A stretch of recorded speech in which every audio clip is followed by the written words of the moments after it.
बिस्मिल्लाहिर्रहमानिर्रहीम। अस्सलाम वालेकुम स्टूडेंट्स। आज BSN semester 7 subject leadership and management unit workload management discuss करने जा रहे हैं। स्टूडेंट, चैप्टर स्टार्ट करने से पहले आप सबसे रिक्वेस्ट है कि मेरे चैनल सीक्रेट स्टार KMU को सब्सक्राइब करें, बेल आइकन को प्रेस करें और अपने क्लासमेट, कूलीग, फ्रेंड्स के साथ लिंक को ज़रूर शेयर करें ताकि सबको फ़ायदा हो। Thank you so much.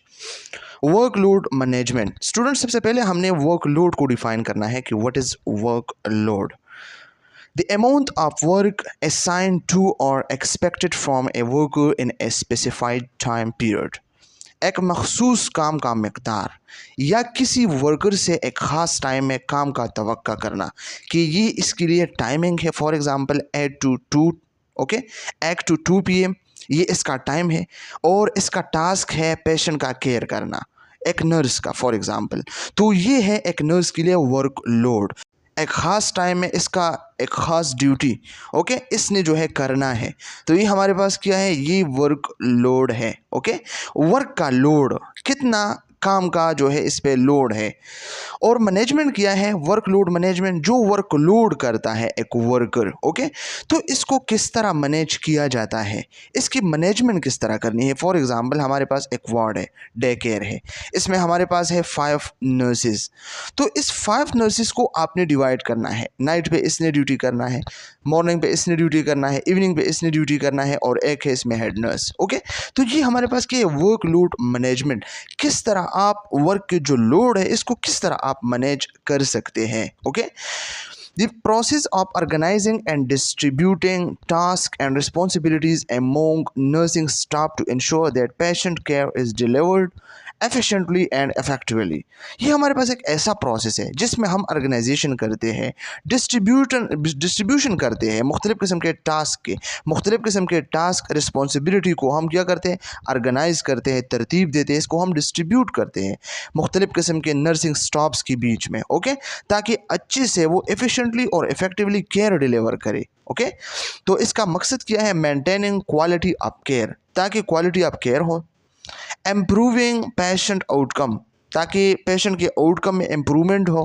Reducing nursing burnout, nurse पे कोई ज़्यादा काम तो नहीं है, तो इस वजह से हम वर्कलोड मैनेजमेंट करते हैं। ओके, अगर हम एक नर्स को 24 आवर्स के लिए लें कि आपने इसमें काम करना है, तो ये तो मुश्किल है ना कि 24 आवर्स वो काम करे, ये इम्पॉसिबल भी है, मुश्किल भी है। तो इसलिए 8 से मॉर्निंग में 2 तक एक नर्स, 2 से 8 तक दूसरा नर्स, और फिर 8 to 8 नाइट में क्या होता है, नाइट 8 to 8 क्या होता है, 8 to 8 हमारे पास एक नर्स होता है। तो ये 24 आवर जो है हम 3 नर्सेस पे डिवाइड करते हैं और एक इसके साथ होता है हेड नर्स। ओके, वो हेड होता है, वो सब की ड्यूटी को मैनेज करते हैं, सब चीज़ों को जो है वो मैनेज करता है। तो ये होता है हमारे पास वर्कलोड मैनेजमेंट। चलें ऑब्जेक्टिव्स को डिस्कस करते हैं। At the end of this unit the learner will be able to define workload and workload management, understand different patient care processes, input, through output and output। Student, ये MCQs point of view से काफ़ी important है, इसको हम थोड़ा सा detail में discuss करते हैं। Define efficiently productivity and effectiveness, define the different types of nursing care models, verbalise the advantages and disadvantages of each model, discuss application of these models in patient care area of the hospital। तो ये chapter जो है short है और बहुत ज़्यादा important है, इसको हमने जो है करनी है कि क्या लिखा है इसमें। Workload, the amount of work assigned to or expected from a worker in a specified time period, एक मखसूस काम का मकदार। Okay, the amount of work assigned to, एक मखसूस काम का मकदार। फॉर एग्ज़ाम्पल नर्स है तो इसका एक ख़ास काम होगा। ओके, या फॉर एग्ज़ाम्पल हमारे पास डॉक्टर है, इसका एक ख़ास काम होगा। पोर्टर है, इसका एक ख़ास काम होगा। फार्मेसी वाला है, इसका एक ख़ास काम होगा। Okay, expected from a worker in a specified time, तो क्या मतलब, किसी वर्कर से एक ख़ास टाइम में काम का तवक्का करना कि ये 8 to 8 इसका टाइम है, एक नर्स का, इसने केयर डिलीवर करना है 8 to 8। तो ये क्या है, ये एक ख़ास टाइम में किसी ख़ास काम का तवक्का करना है एक वर्कर से, ओके, चाहे वो डॉक्टर हो, चाहे वो नर्स हो, चाहे वो पोर्टर हो, चाहे वो कैफेटेरिया वाला हो, चाहे कुछ भी हो। वर्कलोड एनालिसिस, फिर वर्कलोड एनालिसिस हमने करनी है। Workload analysis a tool use to predict and plan future work and skill requirement based on historical performance to set the baseline for specific job. ये हमारे पास क्या है, ये एक टूल है जो हम यूज़ करते हैं ताकि हम फ्यूचर में हम प्रेडिक्ट करें कि हम किस तरह प्लान बना सकते हैं, किस तरह हम जो है काम कर सकते हैं, किस तरह हम केयर को प्रोवाइड कर सकते हैं, and skill requirement based on historical performance. तो इसमें हमारे पास क्या है, इसमें हम करते हैं डिटरमाइन स्टॉपिंग नीड्स, कितने स्टॉप की ज़रूरत है, तो इसमें हम ये देखते हैं। वर्कलोड एनालिसिस है ना, कितने स्टॉप की ज़रूरत है, stopping needs, identify skill gaps, हमने स्किल गैप्स देखनी है कि हमारे काम में कितने स्किल्स की गैप है कि हम सही से काम नहीं कर सकते हैं, ओके। तो इन चीज़ों को हमने जो है क्या करना है, ख़त्म करना है या इसको इम्प्रूव करना है। Improve resources allocation, resources allocation को हमने इम्प्रूव करना है। तो ये किस वजह से हम कर सकते हैं, वर्कलोड एनालिसिस के through, okay. Enhance workforce planning, workforce planning जो होता है ना, इसको हमने एनहांस करना है, ज़्यादा करना है। ये देखें स्टूडेंट्स, ये इनपुट है और ये हमारे पास है थ्रूपुट है, ओके, और ये सिंपल हमारे पास है आउटपुट। तो इनपुट में आप देख सकते हैं एम्बुलेंस है, ओके स्टूडेंट्स। तो एम्बुलेंस में क्या होता है, एम्बुलेंस में जब एक बंदा जो है मतलब क्राइसिस में होता है, एक्सीडेंट करता है, कोई इंसिडेंट इसके साथ होता है, तो एम्बुलेंस 1122 जो है एम्बुलेंस में वो हॉस्पिटल जो है आता है। तो ये क्या है, इनपुट है, सिंपल है, एम्बुलेंस इनपुट है। रेफरल बाय जनरल प्रैक्टिशनर, जो जनरल प्रैक्टिशनर है इसने रेफ़र किया है हॉस्पिटल को, तो ये जो रेफ़र हुआ ये अंदर आया हॉस्पिटल में, तो ये इनपुट है। रेफर्ड बाय स्पेशलिस्ट, किसी स्पेशलिस्ट ने इसको रेफ़र किया है तो फिर भी ये इनपुट है। Self referral, student self referral क्या है, patient who come to the hospital on their own without a referral, बगैर किसी रेफरेंस के वो आया है अपनी तरफ से, तो ये भी हमारे पास क्या है, ये हमारे पास है self referral, okay. Other referral, जो अदर रेफरल का मतलब है इंटर हॉस्पिटल ट्रांसफ़र, एक हॉस्पिटल से दूसरे हॉस्पिटल। फॉर एग्जांपल एक हॉस्पिटल है बनू में, बनू हॉस्पिटल है, DI हान हॉस्पिटल है, इसमें अच्छे से जो है केयर नहीं प्रोवाइड होता है, जो इमरजेंसी केसेस होते हैं, तो उधर से जो है डॉक्टर्स ने इसको क्या किया, इसको रेफ़र किया, refer to LRH, refer to HMC, refer to KTH, refer to RMI, refer to PIC, इस तरह जो है इसने क्या किया, इसको रेफ़र किया। तो ये इंटर हॉस्पिटल ट्रांसफ़र है, ओके। मल्टीपल काजुअलिटी इवेंट्स और डिसास्टर, ओके, कोई एक्सीडेंट हुआ है या कोई इवेंट्स हुआ है या डिसास्टर आया है, इसकी वजह से जो है बहुत सारे लोग बम ब्लास्ट हुआ है, इसकी वजह से जो है हॉस्पिटल में आया है पेशेंट्स, ओके, क्लाइंट्स। तो ये इनपुट है हमारे पास सब कुछ। Direct to consultant, okay, consultant ने डायरेक्ट जो है इसको रेफ़र किया है, तो ये हमारे पास कि ये सब इनपुट है, ओके। इसके बाद है थ्रूपुट, थ्रूपुट में हमारे पास ट्रायज है। तो स्टूडेंट ट्रायज में क्या होता है, a process used in medical and emergency situation to prioritize patient treatment based on the severity of their condition. एक पेशेंट जो है हॉस्पिटल आया है, तो सबसे पहले जब वो आता है ना तो वो ट्रायज में जाता है। ट्रायज वो जगह होता है जहाँ पे इसके मेडिकल और इमरजेंसी सिचुएशन को देखा जाता है कि इसको क्या मसला है, तो फिर इसके मसले के बेस पे इसको प्रायोरिटाइज करके उसी वार्ड में जो है या इमरजेंसी में, CCU में, ICU में इसको जो है एडमिट करता है, तो ये ट्रायज है, ओके। फिर इसके इनिशियल असेसमेंट जो होता है वो थ्रूपुट में होता है, और जो इमीडिएट ट्रीटमेंट है तो वो भी हमारे पास थ्रूपुट में होता है। हिस्ट्री टेकिंग, इसकी हिस्ट्री लेना, एग्जामिनेशन करना, मॉनिटरिंग करना, इन्वेस्टिगेशन करना टेस्ट की, ये सब थ्रूपुट में होता है। स्टेबलाइजेशन एंड ट्रीटमेंट, इसको स्टेबलाइज करना, ट्रीट करना, ओके, मैनेजमेंट प्लान बनाना इसका, तो ये थ्रूपुट है। इसके बाद है आउटपुट, इसको एडमिट करना, जब वो एडमिट होता है तो एडमिशन क्या है, ये उसके लिए आउटपुट है।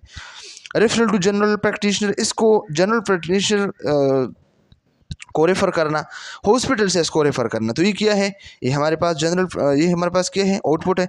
या रेफ़र टू स्पेशलिस्ट, स्पेशलिस्ट को रेफ़र करना, तो ये आउटपुट है। रेफ़र टू एजेंसी, किसी एजेंसी को जो है इसको रेफ़र करना, इसको ट्रांसफ़र करना। LWBS mean left without being seen. Patient who leave the hospital without being seen by a healthcare provider. किसी हेल्थ केयर प्रोवाइडर को इसने खुद को नहीं दिखाया है और वो बगैर किसी के परमिशन के हॉस्पिटल से गया है, तो ये क्या है? Left without being seen, LWB S। और इसके बाद है डिस्चार्ज, पेशेंट को डिस्चार्ज करना या पेशेंट का डेथ होना, तो ये क्या है? इसके लिए आउटपुट है। ओके स्टूडेंट, तो ये चीज़ें आप लोगों ने याद करनी है, ये MCQs पॉइंट ऑफ व्यू से बहुत ज़्यादा इंपॉर्टेंट है। इसके बाद है प्रोडक्टिविटी। तो स्टूडेंट प्रोडक्टिविटी भी काफ़ी इंपॉर्टेंट है, ये वाला स्लाइड भी काफ़ी इंपॉर्टेंट है MCQs पॉइंट ऑफ व्यू से। Productivity is generally regarded as a measure of output divide by input.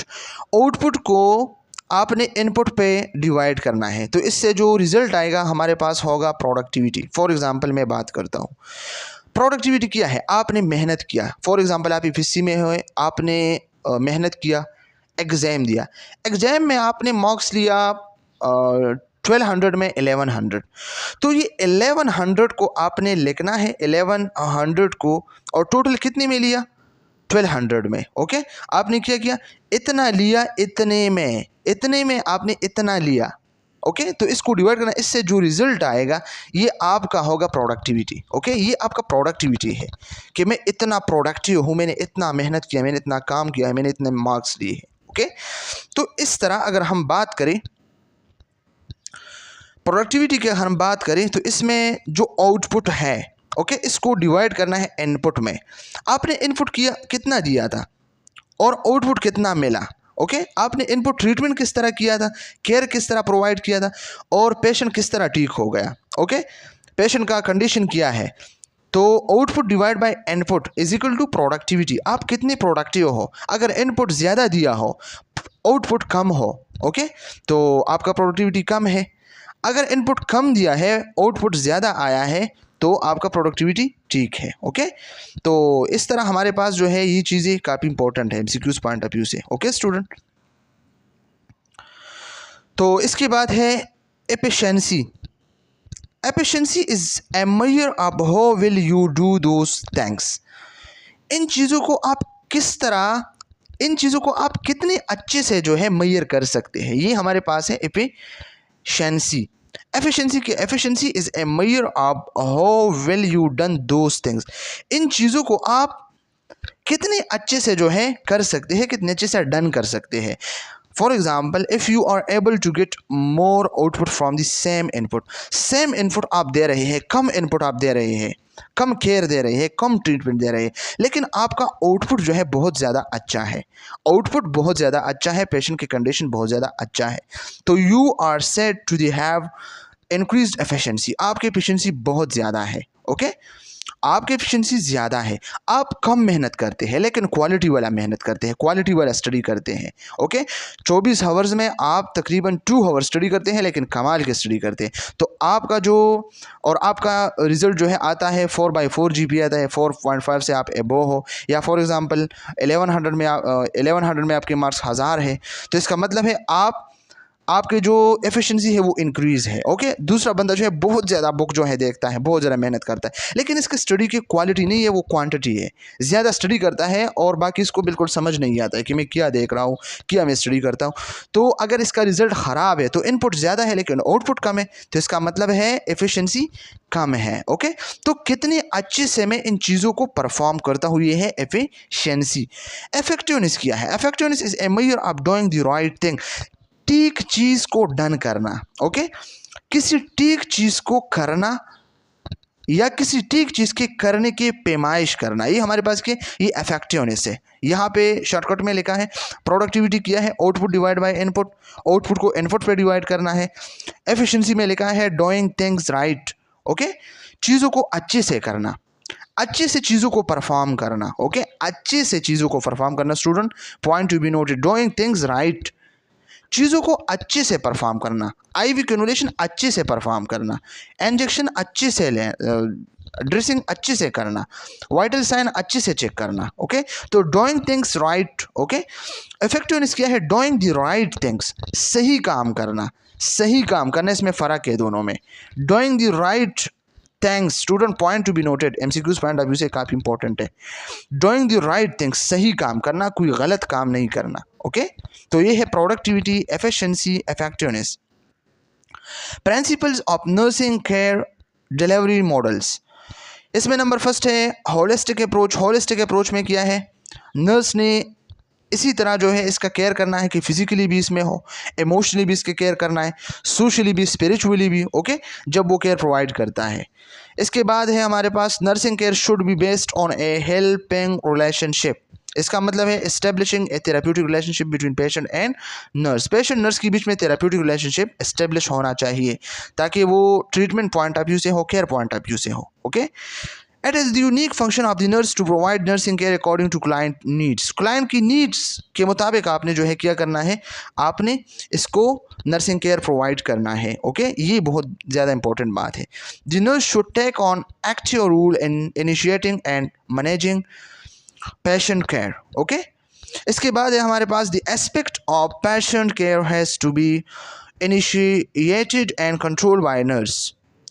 इसका मतलब है the nurse should take an active role in initiating and managing patient care. Patient care में nursing ने active role जो है करनी है कि किस तरह नर्स ने इनिशिएटिंग करना है पेशेंट केयर की, किस तरह मैनेज करना है।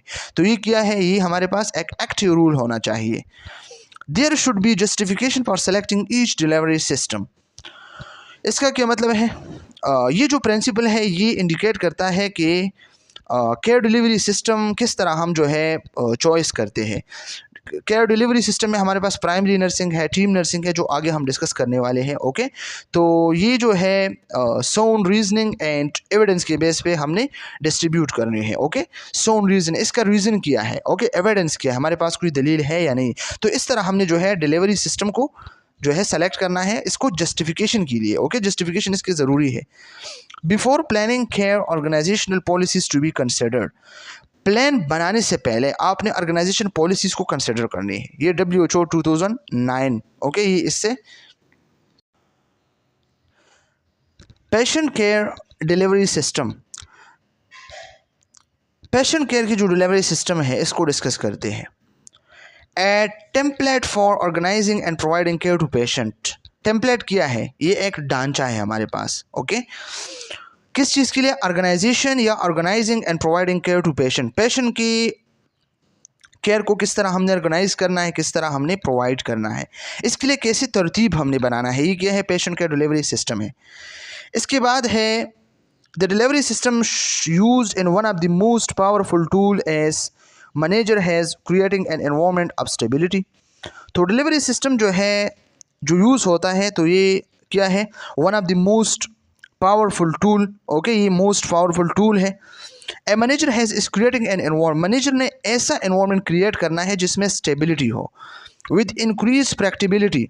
इसमें प्रेडिक्टेबिलिटी जो है इंक्रीज होना चाहिए। ओके, एंड डिक्रीज अनसर्टेनिटी, और अनसर्टेनिटी को डिक्रीज करना है। स्टूडेंट, ये पॉइंट्स आप लोगों ने याद रखना है। Okay, the purpose is to establish a therapeutic relationship between nurse and patient families. Patients और नर्स के बीच में थेराप्यूटिक रिलेशनशिप ज़रूरी है। The most effective care delivery system are those design with the patient always heal in the highest regard. इस तरह patient care देनी है कि इसमें पेशेंट हाईएस्ट रिगार्ड पे हो। हाईएस्ट रिगार्ड का क्या मतलब है, ग्रेट रिस्पेक्ट, इसकी ज़्यादा रिस्पेक्ट करना, एडमिरेशन, ओके, और इस्टीम, इसके ख्याल रखना। ये क्या है, ये great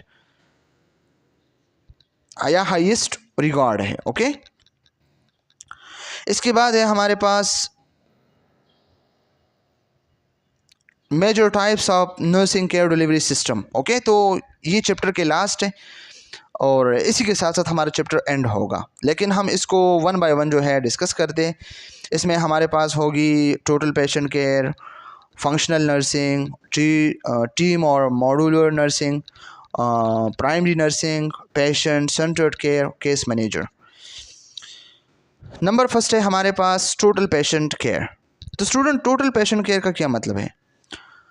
In this system, one nurse is responsible for providing all the care a patient needs during their shift. Okay, इसमें क्या है, वन नर्स रिस्पॉन्सिबल होता है एक पेशेंट की सब केयर के लिए। एक पेशेंट है, इसकी जितनी भी नीड्स है, ओके। इसके केयर आप पे है, आपने इसके सब कुछ करना है अपनी शिफ्ट में। ओके, इसमें हमारे पास जो है एडमिनिस्ट्रिंग मेडिकेशन है, ट्रीटमेंट परफॉर्मिंग है। ओके, और पेशेंट की कंडीशन को मॉनिटर करना है। तो ये क्या है, टोटल पेशेंट केयर। इसके बाद हमारे पास है फंक्शनल नर्सिंग। फंक्शनल नर्सिंग में क्या है, this approach involve dividing nursing task among different staff members based on their specific skill. Specific skill में स्पेसिफिक स्किल के बेस पे हेड नर्स ने इसको डिवाइड करना है कि आप जो है मेडिकेशन दें, आप वाइटल्स चेक करें, आप कैनुलेशन करें, आप ये करें, आप वो करें। ओके, ठीक है, ये फंक्शनल नर्सिंग है। ओके, तो इसमें क्या है, for example one nurse might be in charge of administering medication while another handle vital science. This method is task oriented. और स्टूडेंट याद रखना, ये टास्क ओरिएंटेड है, ये नर्सिस के बीच में है। ओके, पेशेंट के लिए ये नहीं है। इसके बाद है टीम और मॉड्यूलर नर्सिंग। टीम और मॉड्यूलर नर्सिंग का क्या मतलब है? In this model, a team of nurses and other healthcare professional work together to care for a group of patient. इसमें जो है टीम ऑफ नर्सेज होते हैं और भी जो है हेल्थ केयर प्रोफेशनल्स इसमें होते हैं, जो आपस में मिल के पेशेंट के ग्रुप्स को जो है केयर प्रोवाइड करता है। ओके, तो इसमें मोर एक्सपीरियंस नर्स है जो मतलब क्या है, कोऑर्डिनेट करता है केयर को और टास्क को जो है परफॉर्म करता है मेंबर्स के बीच में। ओके, इसके बाद हमारे पास है प्राइमरी नर्सिंग। तो primary nursing involves assigning a primary nurse to a patient who is responsible for developing and implementing the patient care plan. ये वाला नर्स जो है क्या करता है, ये पेशेंट केयर को इम्प्लीमेंट करता है। ओके, और इसके लिए जो है डेवलप करता है क्या, पेशेंट केयर प्लान को जो है डेवलप करता है, फिर इम्प्लीमेंट करता है। ये प्राइमरी नर्स का काम है। ओके, इसके बाद हमारे पास है पेशेंट सेंटर्ड केयर। तो patient centered care in this approach focus on providing care that is tailored to the individual needs and performance of each patient. Okay, तो ये पेशेंट सेंटर्ड केयर है। इसमें नर्स ने पेशेंट पे focus करना है, इसके ऑल नीड्स को क्या करना है, पूरा करना है और इस पे जो है काम करना है। It involves considering the patient physical, इसके physical, emotional, social needs. Okay, और इसको इन्वॉल्व करना है डिसीजन मेकिंग में। ओके, और इसको केयर देना है। तो ये सब के ये पेशेंट सेंटर्ड केयर है। ओके, इसके बाद हमारे पास लास्ट वन है case management. Case management involves coordinating care for patient with complex needs across different health care setting. Different health care settings है, इसमें जो है कॉम्प्लेक्स नीड है केयर की। ओके, पेशेंट को, तो आपने केस मैनेजमेंट में क्या करना है, कोऑर्डिनेशन इसमें करना है केयर के पेशेंट के लिए। ओके, और case manager work with the patient के साथ जो है काम करना है केस मैनेजर ने। ओके, वर्क करना है their family and health care providers to develop a care plan. Okay, इसके फैमिली, पेशेंट, सबको जो है इसने जो है क्या करना है, वर्क करना है और provide to develop a care plan, manage transition and ensure that the patient receive the necessary resources and support. मतलब फैमिली और पेशेंट को सपोर्ट करना ये केस मैनेजमेंट का काम है, इसको मैनेज करना, सब कुछ मैनेज करना। ओके, इसको हम वन बाय वन डिस्कस करते हैं। स्लाइड में क्या लिखा है, total patient care. Total patient care का क्या मतलब है, nurse is responsible for planning, organizing and performing all care. Nurse जो है रिस्पॉन्सिबल होता है इसमें प्लानिंग के लिए, ऑर्गेनाइज करता है। ओके, केयर को, और ऑल केयर जो है वो परफॉर्म करता है, ऑर्गेनाइज करता है, प्लान करता है। लेकिन टोटल पेशेंट केयर में oldest method of organizing patient care, student याद रखना एमसीक्यूज पॉइंट ऑफ व्यू से, ये ओल्डेस्ट मेथड है। ओके, ऑर्गेनाइजिंग पेशेंट केयर की क्या है, ये ओल्डेस्ट मेथड है। टोटल पेशेंट केयर की ओल्डेस्ट मेथड है। कॉमन यूज एरिया जो है आईसीयू है, इंटेंसिव केयर यूनिट है, और PACU है, जो PACU के पोस्ट एनेस्थेटिक केयर यूनिट, वो यूनिट जहाँ पे जो एनेस्थीसिया दिया जाता है, फिर इससे एनेस्थीसिया जो है ख़त्म करना है। Okay, total patient care enter your sub headline here. Okay, यहाँ पे क्या है, हेड नर्स है, 8 आवर शिफ्ट किया है, रजिस्टर्ड नर्स है, ये क्या है, 8 hour shift, registered 8 hour shift. तो ये क्या है, टोटल पेशेंट केयर है। ओके, हर किसी का अपना अपना काम है। ओके, मतलब एक मॉर्निंग एक करता है, फिर इसके बाद जो है दूसरा जो है नाइट करता है, दूसरा जो है इवनिंग करता है। तो ये क्या है, ये हमारे पास patient care, registered nurse plan to organize and perform all care.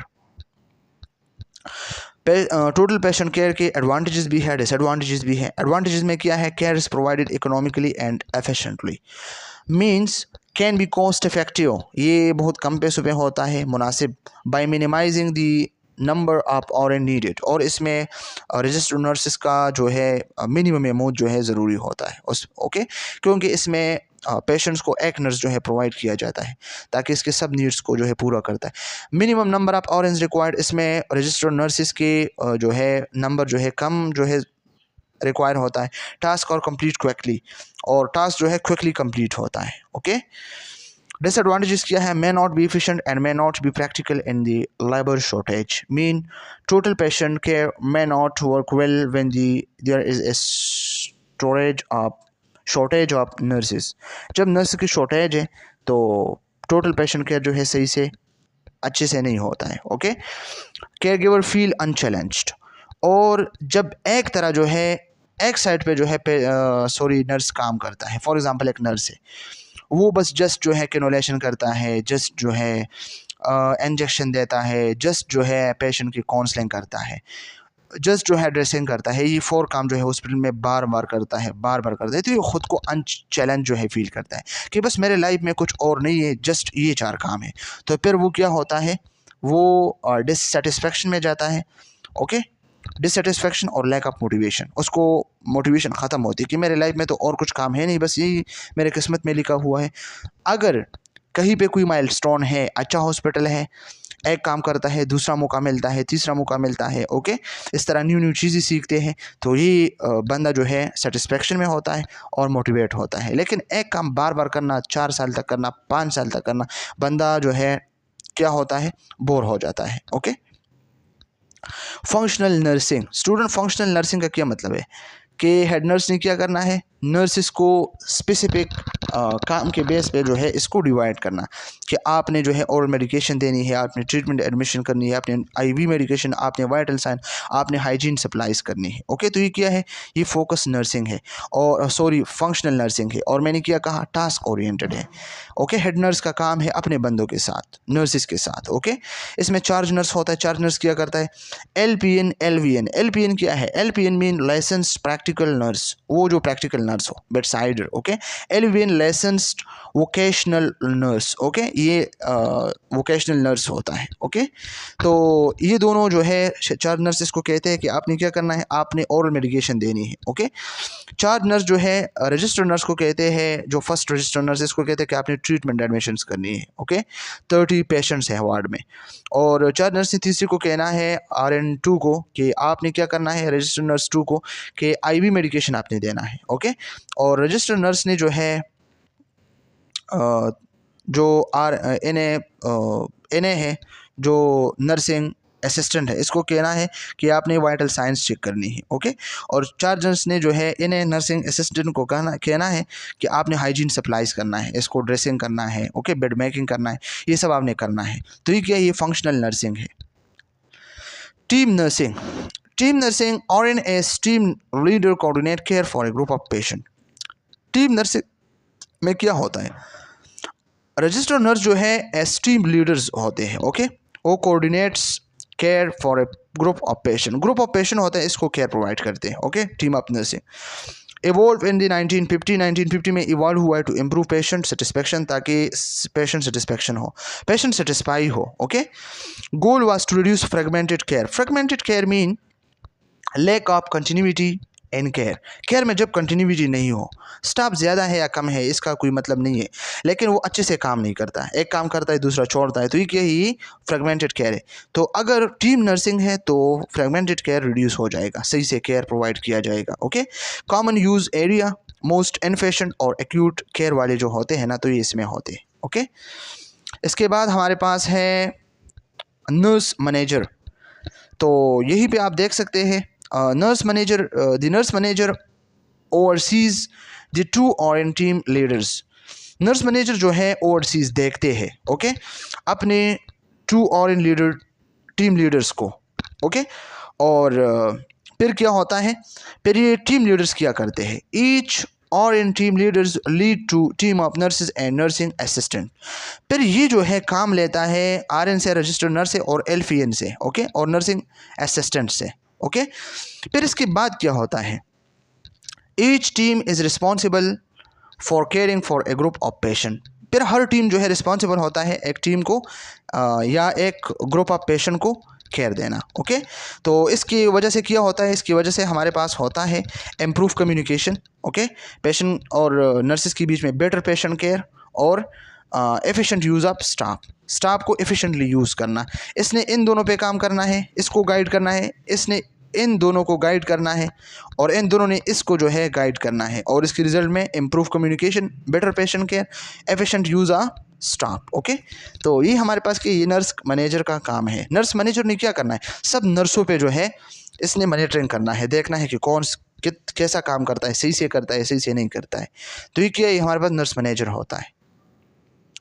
Team nursing advantages क्या है, टीम नर्सिंग के जो एडवांटेजेस है वो क्या है, हाई क्वालिटी होता है, बिल्कुल ठीक है, कंप्रहेंसिव केयर है, बिल्कुल ठीक है, with A high proportion of ancillary staff, और इसके साथ जो है high proportion of ancillary staff होता है। स्टूडेंट, एंसिलरी स्टाफ क्या होता है, वो health care worker who are not directly involved in patient care but providing support services to healthcare professions. Okay, तो ये वो हेल्थ केयर वर्कर्स होते हैं जो डायरेक्टली पेशेंट के केयर में इन्वॉल्व नहीं है, लेकिन सपोर्ट सर्विसेज को जो है हेल्थ केयर प्रोफेशनल्स को प्रोवाइड करते हैं। फॉर एग्जांपल नर्सिंग असिस्टेंट है, यूनिट क्लर्क है, या ट्रांसपोर्टेशन स्टाफ है, या हाउसकीपिंग स्टाफ है। तो ये क्या है, ये एंसिलरी स्टाफ होता है। तो इसके फ़ायदे हैं, team member participate in decision making and contribute their own expertise. Team member ने क्या करना है, पार्टिसिपेशन करना है डिसीजन मेकिंग में, और अपने एक्सपर्टीज जो है कंट्रीब्यूट करने है, खिदमत देनी है। ओके, डिसएडवांटेजेस क्या है, डिसएडवांटेज में हमारे पास continuity suffer, if daily team and assignment vary. अगर डेली टीम असाइनमेंट मुख्तलिफ होते हैं तो कंटिन्यूटी सफ़र होगी ना, कंटिन्यूस काम तो नहीं होगा, तो एक डिसएडवांटेजेस है। Team leader must have good leadership skill, और टीम लीडर के पास जो है गुड लीडरशिप स्किल्स होना चाहिए, अगर नहीं है तो ये एक डिसएडवांटेजेस होगा। Insufficient time for planning and communication, अगर कम्युनिकेशन और प्लानिंग के लिए सफिशिएंट टाइम नहीं है तो ये हमारे पास डिसएडवांटेजेस है। इसके बाद है मॉड्यूलर नर्सिंग। मॉड्यूलर नर्सिंग और modification of team nursing, team nursing की मॉडिफिकेशन करना है किसने, मॉड्यूलर नर्सिंग ने। Okay, patient unit is divide into modules. Okay, patient जो यूनिट्स होते हैं वो डिवाइड होते हैं डिफरेंट मॉड्यूल्स में, स्मॉल स्मॉल यूनिट्स में, with an RN as a team leader, और इसके साथ जो है रजिस्टर्ड नर्स होते हैं as a team leader. Okay, the same team और caregiver is assigned consistently to the same geographic area. अब इसका क्या मतलब है स्टूडेंट, इसका मतलब है मॉड्यूलर नर्सिंग में कि सेम टीम केयरगिवर जो है कंसिस्टेंटली जो है क्या करते हैं, ये सेम ज्योग्राफिक एरिया या जो मॉड्यूल है इसको असाइन करता है। तो इसका क्या मतलब है, सेम नर्स, सेम असिस्टेंट और जो अदर हेल्थ केयर प्रोफेशनल्स है वो एक साथ जो है काम करता है। ओके, एक टीम में, और वो टीम सेम एरिया में हो। Okay, care for the same patient, जो जहाँ पेशेंट्स को आपने केयर देनी है वहाँ पे आप सब ने जो है काम करना है। तो इसका एक एग्जांपल मैं दे रहा हूँ, अगर हम मॉड्यूल 1 की बात करें, यूनिट 1 की बात करें, तो a team consisting of RN Ahmad, for example एक टीम है, इसमें रजिस्टर्ड नर्स अहमद है, और नर्सिंग असिस्टेंट अली है, और नर्सिंग असिस्टेंट सारा है। ओके, और वो असाइन हुए हैं मॉड्यूल 1 के लिए। तो इसमें क्या इंक्लूड है, रूम्स है 101 से लेकर 105 तक।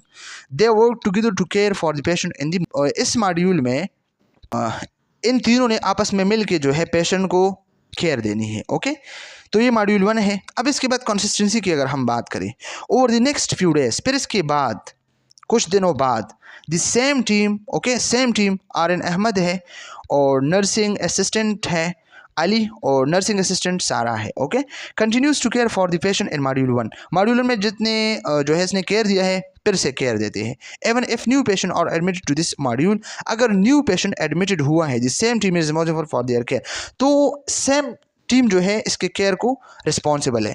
तो ये क्या है स्टूडेंट, ये हमारे पास एक सेम ज्योग्राफिक एरिया है, एक पेशेंट गया है लेकिन टीम वही है उधर। ओके, तो ये क्या है, ये हमारे पास मॉड्यूलर नर्सिंग है, तो ये सेम ज्योग्राफिक एरिया की बात है। कंसेप्ट इवॉल्व इन इंक्रीज और in involvement in care, registered nurse ने इन्वॉल्वमेंट करने, इन्वॉल्व होना है केयर में, तो ये तो बिल्कुल सही बात है। ओके, इसमें तो कुछ मुश्किल है नहीं। नर्स मैनेजर ने क्या करना है, nurse manager geographic patient unit, ये सब आप लोग देखते हैं, patient care team, RN registered nurse, LPNs। Okay, LPNs क्या है, LPN license practical nurse. Okay, sorry, practical nurse, और इसके बाद नर्स एडीज़ का क्या मतलब है? Also known as nursing assistant और सर्टिफाइड नर्स असिस्टेंट जो CNA होता है। ओके, इसके बाद है मेडिकेशन सप्लाईज सोर्सेज के। ओके, और लाइनिंग्स क्या है? The bedding towels other fabric items used in patient, जो ड्रेसिंग वगैरह वगैरह सब चीज़ जो होते हैं। ओके, तो ये क्या है? Modular nursing model. Modular nursing के एडवांटेजेस क्या है? Continuity of care is improve, care के जो कंटिन्यूटी है वो इम्प्रूव होता है। R N more involve in planning and coordinating care, और इन रजिस्टर नर्स जो है इन्वॉल्व होता है प्लानिंग और कोऑर्डिनेटिंग केयर में। Okay, geographic closeness and effective efficient communication. Disadvantages क्या है? Increase cost to standard each modules. Okay, और long corridors not favourable to modular nurse. Okay, तो ये क्या है? लॉन्ग कॉरिडोर नहीं होना चाहिए। क्यों? इसलिए हमने स्मॉल यूनिट्स बनानी है। ओके, अगर आपने लॉन्ग कॉरिडोर बनाई तो not favourable to modular nursing, फिर मॉड्यूलर नर्सिंग जो है फेवरेबल नहीं होगा। ओके, ये इसका मतलब है। प्राइमरी नर्सिंग का क्या मतलब है? Primary nursing assume 24 hours responsibility for planning, directing and evaluating care। Student MCQs point of view से आप लोगों ने याद रखना है 24 hour responsibility for planning, directing and evaluating care, ये किसका काम है? प्राइमरी नर्स का। ओके, इवॉल्व इन 1970 में इवॉल्व हुआ टू इम्प्रूव और इन ऑटोनॉमी, इसके जरिए रजिस्टर्ड नर्स की ऑटोनॉमी इम्प्रूव होते हैं। Common use area hospice. Okay, hospice क्या है स्टूडेंट? हॉस्पिस हमारे पास a type of care that focus on providing comfort, support and palliative care to individuals with terminal illness or condition that are no longer curable। वो condition जो curable नहीं है। Okay, तो इसको आपने कंफर्ट देना है, सपोर्ट देना है, पैलेटिव केयर देना है ताकि इसका गुजारा हो सके। ओके, तो इसका प्राइमरी गोल जो है क्या है? Improve the quality of the life और पेशेंट एंड देयर फैमिली और पेशेंट की जो क्वालिटी ऑफ लाइफ है वो इम्प्रूव करना, और इसके सिम्टम्स को मैनेज करना, एलिवेटिंग पेन, इसके पेन को कम करना। फॉर एग्जांपल स्टेज 4 कैंसर है किसी को, तो क्योरेबल नहीं है, तो जस्ट आपने इसके पेन को कम करना है और इसके सिम्टम्स को मैनेज करना है। इसको इमोशनली, सोशली, स्पिरिचुअली जो नीड्स हो वो आपने पूरी करनी है। तो ये क्या है? ये हॉस्पिस है। ओके, और होम हेल्थ है, तो होम हेल्थ या लॉन्ग टर्म केयर सेटिंग जो होते हैं, तो ये प्राइमरी नर्सिंग का काम है। ओके, इसमें देखिए ये पेशेंट है और यहाँ पे प्राइमरी नर्स है। Total patient 24 hours per day. Okay, ये चीज़ें आप लोगों ने MCQs पॉइंट ऑफ व्यू से याद रखनी है। कंसल्ट्स विद फिजिशियन और अदर, ये एसोसिएट नाइट्स विद प्राइमरी, ये इवनिंग है, ये डे है। कम्युनिकेट्स विद सुपरवाइज़र, ये सब जो है क्या है? ये प्राइमरी नर्स है। ओके, ये इसकी ड्यूटी है। प्राइमरी नर्स ये क्या है? ये पॉजिटिव है, ये नेगेटिव है, ये प्राइमरी नर्स है, ये प्राइमरी नर्स है। ओके, अटानमस है, मोटिवेशन है, और ये होलिस्टिक केयर देनी है। Work with professional staff. Okay, professional staff इसके साथ होना चाहिए। इसके फ़वाइद है तो इंक्रीज पेशेंट रिपोर्ट, पेशेंट के साथ ताल्लुक़ बनानी है सही से, तो फिर वो अपना राज भी बताएगा और सही से इसके साथ काम भी करेगा। और increase communication with physician and other health care provider, ये सब जो है प्राइमरी नर्स का काम है। और इसके जो डिसएडवांटेजेस है तो कॉस्टली फॉर द एजेंसी, ये ज़्यादा पैसेस पे लगता है। Okay, RN may not want 24 responsibility, और अगर RN चाहता है कि मैं 24 आवर रिस्पॉन्सिबिलिटी नहीं दे सकता तो ये एडवांटेजेस है। RN में इनएक्सपीरियंस एंड लैक ऑटोनॉमी, अगर रजिस्टर्ड नर्स जो है क्या है? ये इनएक्सपीरियंस है या इसमें ऑटोनॉमी नहीं है, तो ये भी हमारे पास क्या है? एक डिसएडवांटेजेस है। तो ये बिल्कुल अंडरस्टूड है, कोई मुश्किल इसमें है नहीं। पार्टनरशिप मॉडल्स पार्टनरशिप मॉडल्स में क्या है? पार्टनरशिप मॉडल्स या कू प्राइमरी नर्सिंग और प्रैक्टिस पार्टनरशिप। जो कू प्राइमरी नर्सिंग है या प्रैक्टिस पार्टनरशिप है, और इन इस partnered with a licensed practical nurse, licensed vocational nurse, LPN और nursing assistant to work together consistently। Registered nurse ने पार्टनर बनना है लाइसेंस्ड प्रैक्टिकल नर्स की जो LPN है या LVN, ओके, या नर्सिंग असिस्टेंट है, और साथ साथ जो है काम करना है। तो ये क्या है? ये पार्टनरशिप मॉडल है। Okay, modification of primary nurse to make more efficient use of RN। Advantages क्या है? More cost effective than primary nursing, primary nursing से ये ज़्यादा जो है मोस्ट कॉस्ट इफेक्टिव है, ज़्यादा जो है ये कॉस्ट इफेक्टिव है, मतलब इस पर ज़्यादा मुनासिब है, ख़र्चा ज़्यादा नहीं होता है। RN can encourage training and growth of partner तो रजिस्टर्ड नर्स ट्रेनिंग को इनकरेज करता है इसमें, और पार्टनर की जो ग्रोथ है वो भी जो है इनकरेज करता है। डिसएडवांटेजेस क्या है, RN में have difficulty in delegating to partner, और इसके बाद जो है हमारे डिलीगेटिंग के है जिम्मेदारी सौंपना। ओके, तो RN ने क्या करना है, have difficulty in delegating to partner. Okay, जब वो पार्टनर की जिम्मेदारी नहीं उठा सकता है, इसमें डिफ़िकल्टी है, तो एक डिसएडवांटेजेस है।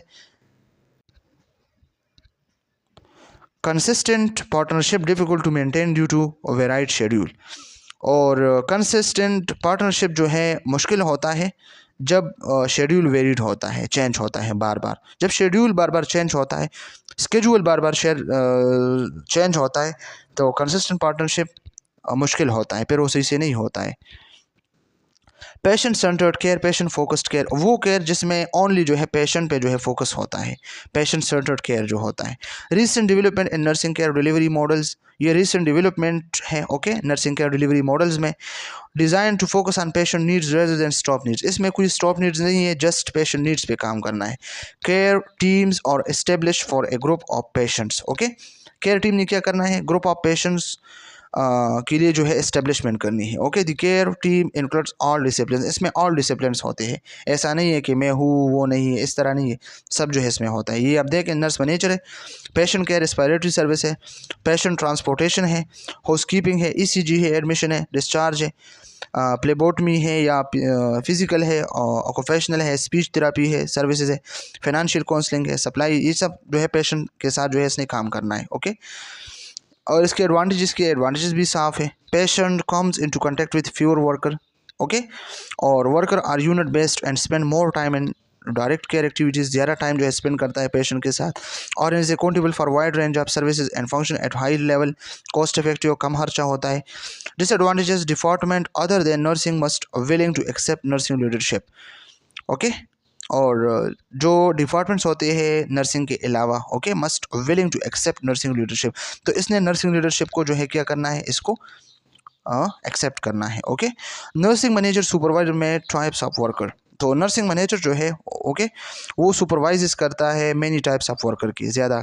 ओके, और केस मैनेजमेंट क्या है, केस मैनेजमेंट हमारे फर्स्ट इंट्रोड्यूस इन 1970 में ये जो है इंट्रोड्यूस हुए। इंश्योरेंस कंपनीज, इंश्योरेंस क्या होता है, इंश्योरेंस में हम जो है पैसों को इन्वेस्ट करना, पैसों को जमा करना किसी खास टाइम के लिए इंश्योरेंस कंपनी से। Okay, hospital adopted this model 1980, ये 1980 में अडॉप्ट हुआ है। Value demonstrated through research, research के बेस पे है। कंपोनेंट इंक्लूड्स, जिसमें असेसमेंट हम करते हैं, प्लानिंग करते हैं, इम्प्लीमेंटेशन, इवैल्यूएशन और इंटरेक्शन पेशेंट क्लाइंट के साथ। ओके, तो ये तो ऑलरेडी हम डिस्कस कर चुके हैं कि क्या चीज़ है नर्सिंग केयर प्लान में। Reserved for chronically ill patient, ये क्रोनिकली इल पेशेंट के लिए होता है, सीरियसली इल पेशेंट। ओके, और लॉन्ग टर्म एक्सपेंसिव केसेस के लिए। ओके, और ये देखिए इसका collaboration with the patient and family, इसके साथ collaborate nurse case manager, assist, plan, implement, ये सब जो है इसने किया है। ओके, ऑनसेट ऑफ इलनेस है, रिजोल्यूशन ऑफ इलनेस है, collaborate with nurse, coordinate services, ये चीज़ें जो है ये नर्स केस मैनेजमेंट है। तो अगर किसी को कोई मसला है तो आप लोग कमेंट सेक्शन में पूछ सकते हैं। ख़ुद भी थोड़ा सा जो है स्लाइड को गौर से देखें। ओके, क्योंकि मैंने वो चीज़ें जो है एक्सप्लेन किया है जो एक्सप्लेन करने के मोहताज थे, जिसको एक्सप्लेनेशन ज़रूरी है, तो मैंने एक्सप्लेन किया है पेपर पॉइंट ऑफ व्यू से, और इम्पोर्टेंट पॉइंट भी मैंने हाईलाइट किया कि ये चीज़ जो है इम्पोर्टेंट है, ये चीज़ इम्पोर्टेंट नहीं है। तो आप लोगों ने जो है अपने स्लाइड्स पे फोकस करना है ताकि कल पेपर में आप लोगों के लिए आसानी हो। Thank you so much. खुदा हाफिज़।